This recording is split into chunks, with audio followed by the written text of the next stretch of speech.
she told me something shocking. She told me, I don't like Asana that much, it's kind of ugly. What?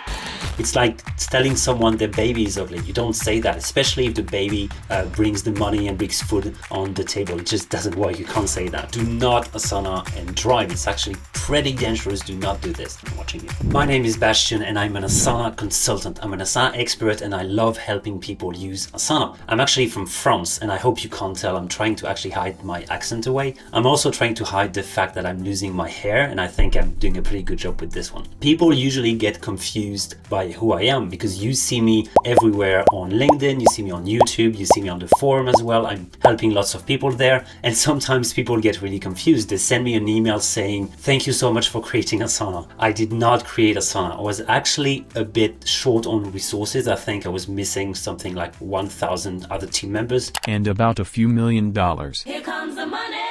Here we go. Money talk.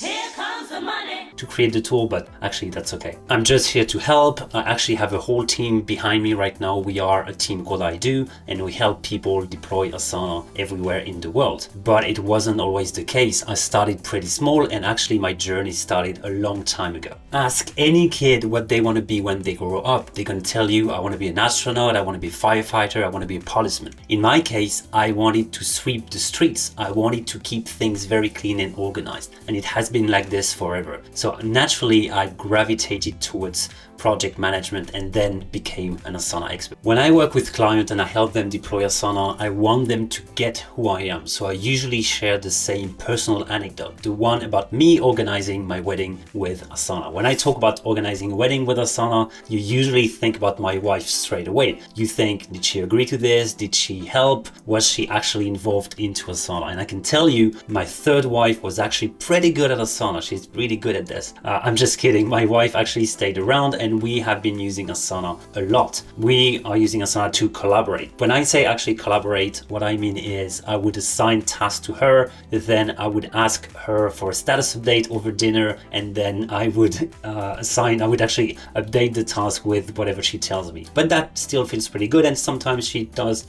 do the work. Before that very fruitful collaboration, we actually had a sit down. I was trying to get her back into Asana to collaborate and she told me something shocking. She told me, I don't like Asana that much, it's kind of ugly. What?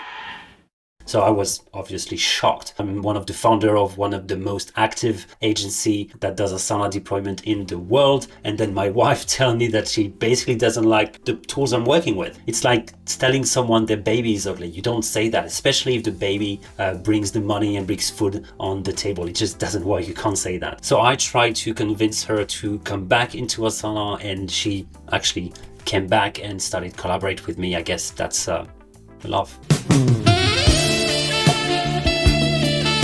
I actually do a lot of personal things in Asana, and we even have an assistant at work that helps us with creating meetings, creating tasks, just keeping the account organized, also emailing clients, doing some research. She does a lot of stuff, and sometimes we can ask her for personal things as well. In my case, I would ask her to help me find a gift for my wife. I thought it was a very good idea to not waste time on searching a gift because I knew exactly what I wanted. I just had to do the research, so I assigned a task to her. And one day out of the blue, I just told my wife, oh, by the way, did you know that that gift that you got was actually researched by my assistant? And I was very proud of myself. I thought it was the ultimate productivity trick to assign something to her. She was shocked and all my friends were shocked. Apparently that's something you can't do. It's a no-go.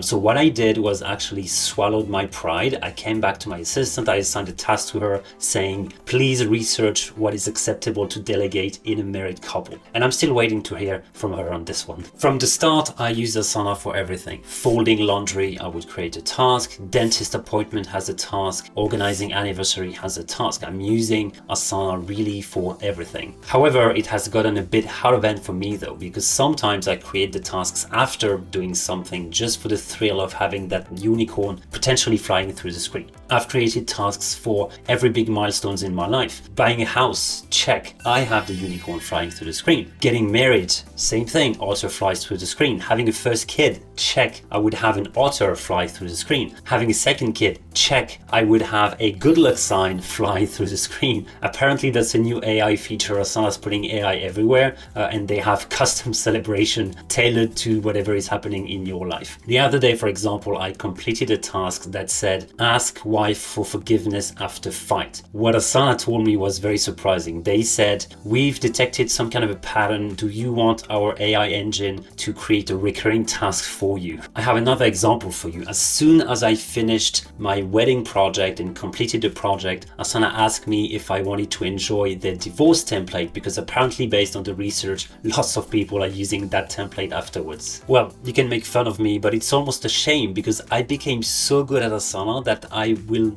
actually want to try that wedding template again. But my wife actually doesn't agree on this one.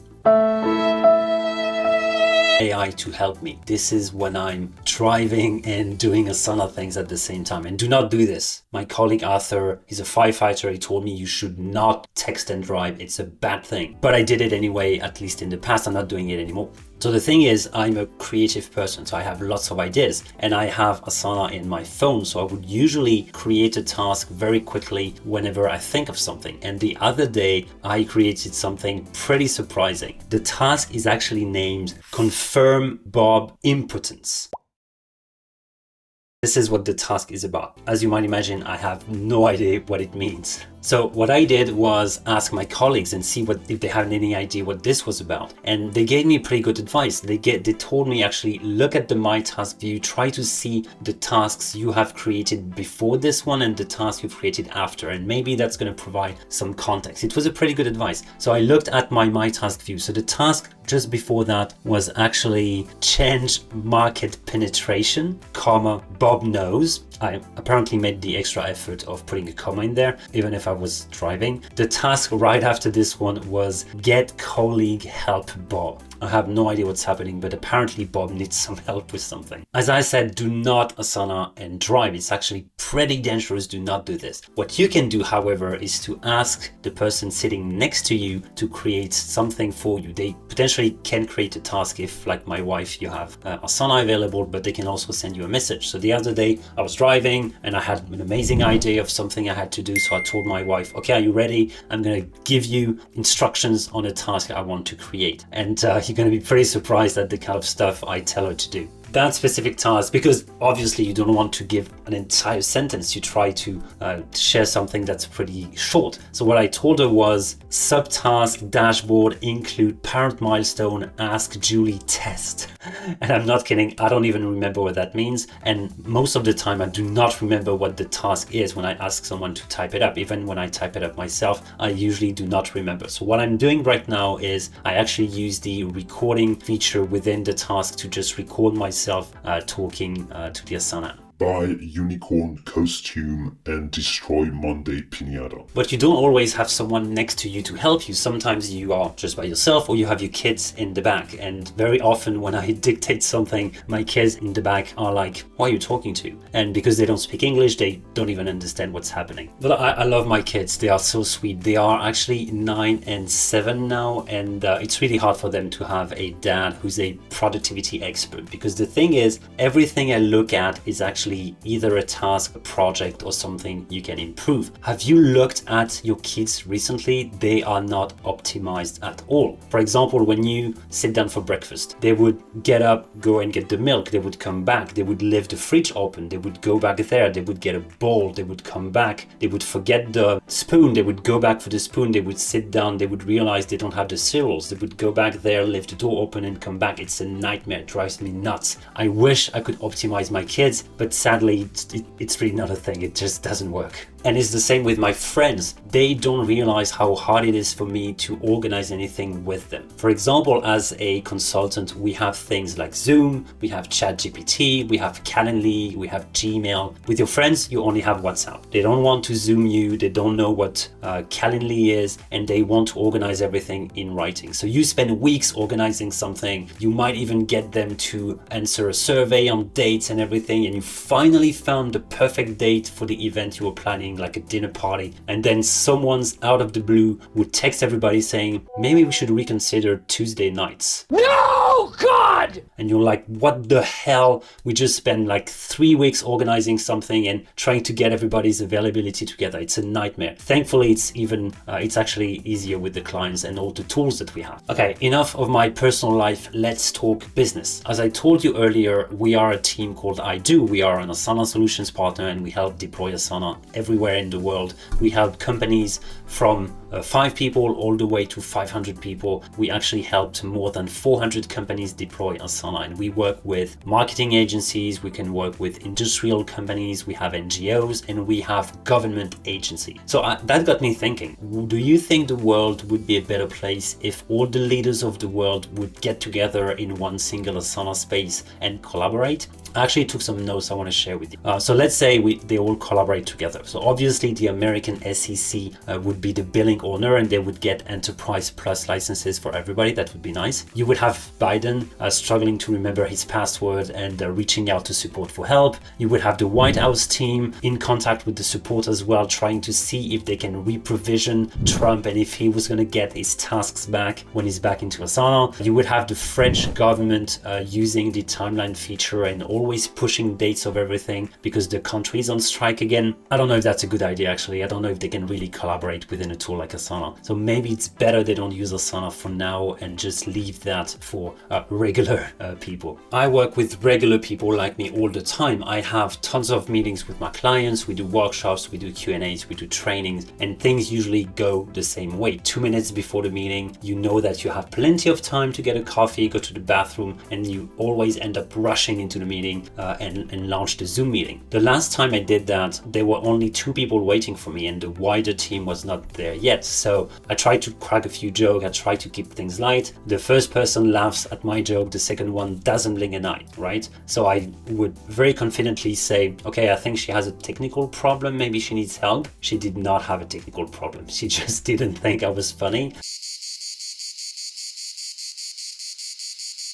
I try to keep things light, especially on the forum, for example, but people are really fighting over crazy stuff. Some people want to disable flying unicorns. Some people want Asana to stop doing anything around emojis because Asana should actually develop new features instead. You have that entire battle of fun people versus the one that want to work and be efficient and keep the fun out of the work. What's actually pretty hard as a consultant like us is to keep things light, but also try to help people and be nice to work with. And you need to be able to operate in the most awkward situation. For example, the other day I had a very important training, 50 people, big company, very important training. When I go into the Zoom meeting, 50 people arrive, they arrive one by one. They usually go in and then turn the camera off. So I ended up with 50 attendees, 2 cameras on, including mine. As soon as I start talking, the only other camera is shut down. I do not see anyone for an entire hour and a half. And if you don't have any question or comments, it's the longest hour and a half in your life. You have no idea if you have an impact. So really, as a consultant, that's really hard. So if I have something to say to you today, put your camera on when there's a meeting with someone. Be respectful. Do not do anything at the same time. I'm watching you.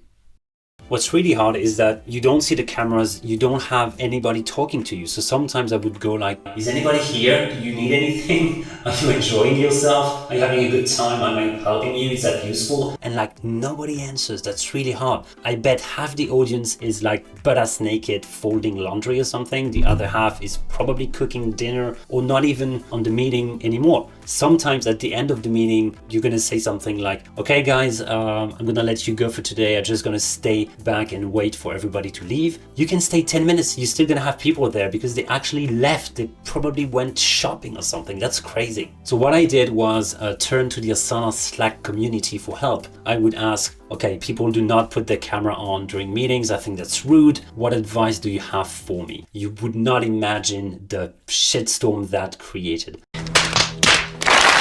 I would have people actually sharing interesting stories to me. Some people actually told me that thanks to COVID and we went to a full remote setup, people could actually work from home and feel much better. And someone shared a very interesting story. That specific person told me that she was spending 2 hours per day every morning to get her hair ready before meetings. So to her, that was a blessing that she did not have to put a camera on. I can't really relate to this hair anecdote, but yeah, I feel for her. Some other people told me that they stay long sitting down at a meeting. They have to walk around. They even have to lay down on the floor. So they would rather not have their camera on. I can definitely relate with this one. Folding laundry standing up, that can really hurt your back. So being a consultant is hard, but this is very rewarding. We love our job. We love our clients. So just to explain, we do two things. We deploy Asana, so we do audits and workshops and trainings, and we also sell licenses. That means you can get exactly the same licenses as Asana, but through us. And because we get a commission, then we can give you back some free benefits. You can have some office hours, you can have some support, some content. We spend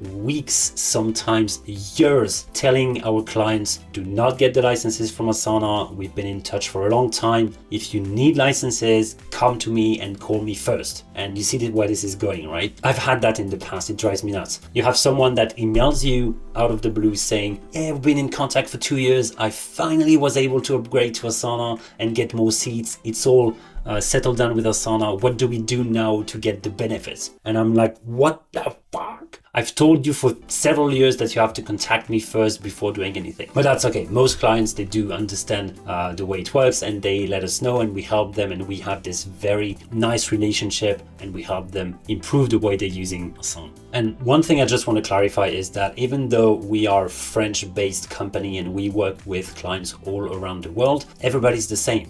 Whether you are an American or whether you're French, you usually forget about the specific rules that we give you. There still are differences between France and the US. For example, when you work with a French company, let's say they want 200 licenses, they will usually start with a POC. A POC is a proof of concept. So they're going to start with a small team of 50 people. They're going to try Asana for a couple of weeks, couple of months, and then at the end, when it's time to decide, they try to negotiate the price because they also looked at price and things become quite hard, and then they want to, even though when they sign, they want to pay you like 60 days later. That's the French way. The American way is very interesting. You go to a meeting, you go to the very first meeting that you have with the client, and the guy is basically telling you that he bought the 200 licenses from his phone on the way over just to make sure that we had everything ready to work. That's crazy. Really two different ways of dealing with this. And I love my American clients, and we also love, obviously, our French clients. By now, you can probably tell that Asana has and had a big impact on my life. I love the work that I do. I love my team. I think we're doing an amazing job. I love doing this on a daily basis, but it had also an impact on my personal life. I want to tell you a real Asana story, unlike Bob's impotence story, which wasn't true, obviously.